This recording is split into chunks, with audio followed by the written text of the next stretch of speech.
அனைவருக்கும் வணக்கம். முதல் வணக்கம் நிகழ்ச்சியில் உங்களை எல்லாம் சந்திப்பதில் மகிழ்ச்சி அடைகிறேன்.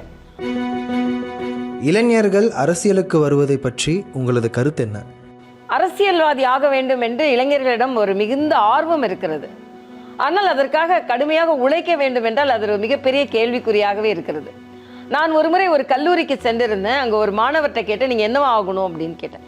நான் பாலிடிக்ஸ்க்கு வரணும் அப்படின்னாரு. எதுக்கு பாலிடிக்ஸ்க்கு வரணும்? அப்போ தான் கொடி வச்ச காரில் போகலாம், எம்எல்ஏ ஆகலாம், எம்பி ஆகலாம், மினிஸ்டர் ஆகலாம். ஸோ அவங்களோட எண்ணம் என்னன்னா அந்த மேல்தட்டு வளர்ச்சியில தான் இருக்கு. அதை அடைவதற்கு எவ்வளவு சிரமப்பட வேண்டி இருக்கும்ன்றது பல இளைஞர்களுக்கு தெரியல. தெரிஞ்சா கூட அவங்க ஒரு இயக்கத்தில் சேர்ந்தாங்கன்னா நடை போட்டு கொண்டே வருவாங்க. ஏதாவது ஒரு சேலஞ்சஸ், ஏதாவது எதிர்ப்பை சந்திச்சுட்டாங்கன்னா உடனே அதை தாண்டி அவங்களால வீர நடை போட முடியாது. அரசியலுக்கு வருவதற்கு முன் நீங்கள் என்ன செய்து கொண்டிருந்தீர்கள்? கல்லூரியில் பேசும்போது ஒன்றை சொல்வேன். நான் ஒரு மிக பிரபலமான மருத்துவர். அந்த மருத்துவர் ஆகி தான் நான் நான் ஒரு 2 கிளினிக் வச்சுருந்தேன். நிறைய பேஷண்ட்ஸ் பார்ப்பேன். அதெல்லாம் முடிச்சுட்டு தான் நான் அரசியல் வேலைக்கு செய்வேன்.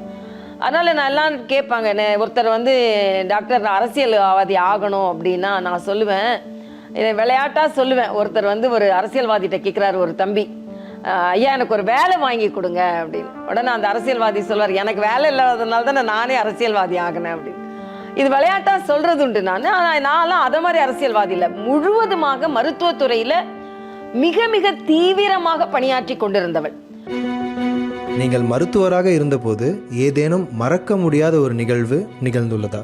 நான் சைல்ட் ட்ரஸ்ட் ஹாஸ்பிட்டலில் கன்சல்டண்டாக இருந்தேன். முதல் நாள் ஒரு கடுமையான ஒரு வியாதியால், வயிற்று வலியால் ஒரு குழந்தை அனுமதிக்கப்படுகிறது.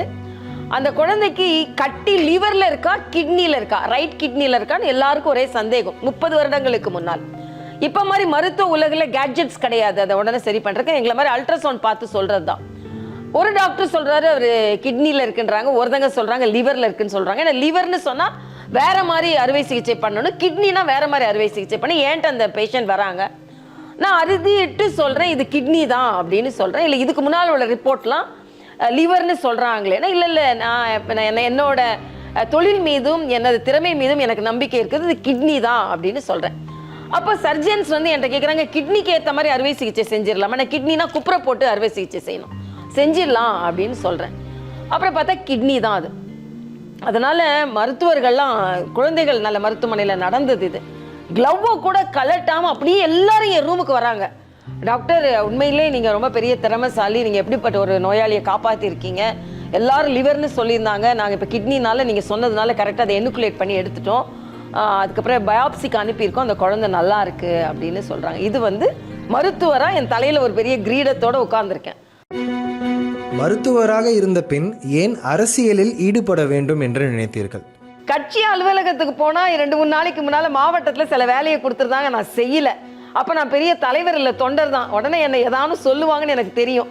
அதனால் நான் என்னோட கார் என்னோட கட்சி அலுவலகத்துக்கு பக்கத்தில் போக போக போக அந்த கேட்டு வந்த உடனே நான் பெரிய டாக்டர், எல்லா மருத்துவர்களும் என்னை பாராட்டினாங்க.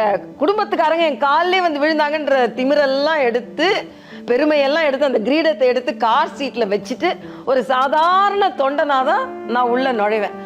நுழைஞ்ச உடனே எனக்கு நல்லா தெரியும். 2 நாளைக்கு முன்னால் உங்களை ஒரு மாவட்டத்துக்கு போக சொன்னேன்னு, நீங்கள் போலியா? அப்போ தான் தடன்னு மலையிலேருந்து கீழே விழுறேன். கொஞ்ச நேரத்துக்கு முன்னால் தான் உங்களை மாதிரி ஒரு டாக்டர் கிடையாது, நீங்கள் குழந்தைய காப்பாற்றினீங்கன்னு எல்லாம் உள்ளே வந்தால் மாவட்டத்துக்கு போகலையா, நாங்கள் ஒரு 10 உறுப்பினர் சேர்க்க சொன்னோம், சேர்க்கலையா அப்படின்னு அன்றைய நிர்வாகி கடுமையாக என்கிட்ட பேசுகிறார்.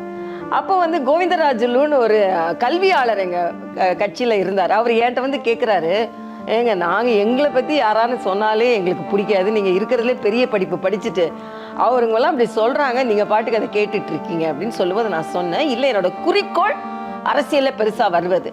ஆக நான் இவ்வளோ படிச்சிருக்கேன், என்னை இவ்வளோ கொண்டாடினாங்க அப்படின்லாம் நான் அதை இருமாப்பை என் மனதில் வைத்துக்கொண்டு நான் சாதாரண தொண்டனை உள்ள நுழைஞ்சேன்னு வச்சுக்கோங்க, என்னால் இறங்கி வேலை செய்ய முடியாது. அதனால நான் கட்சி அலுவலகத்துக்கு வரும்போது நான் மருத்துவர், நான் வெளிநாட்டிலலாம் படிச்சிருக்கேன், நான் பல நோயாளிகளை காப்பாற்றிருக்கேன், மிக திறமைசாலின்ற அந்த கிரீடத்தை அப்படியே எடுத்து இறக்கி வச்சுட்டு சாதாரண தொண்டனாக தான் நான் எனது கட்சி அலுவலகத்தில் நுழைவேன்னு நான் சொல்வேன். அப்படி நுழைந்து சாமானியனாக என்னை நான் சிந்தித்து கொண்டதுனால தான் இன்னைக்கு நான் ஆளுநராக வர முடியுது. ஏனென்றால் இத்தகைய பாதைகளை எல்லாம் நாம தாண்ட வேண்டியிருக்கும், எதிர்கொள்ள வேண்டியிருக்கும்னு இளைஞர்களுக்கு தெரியணும்.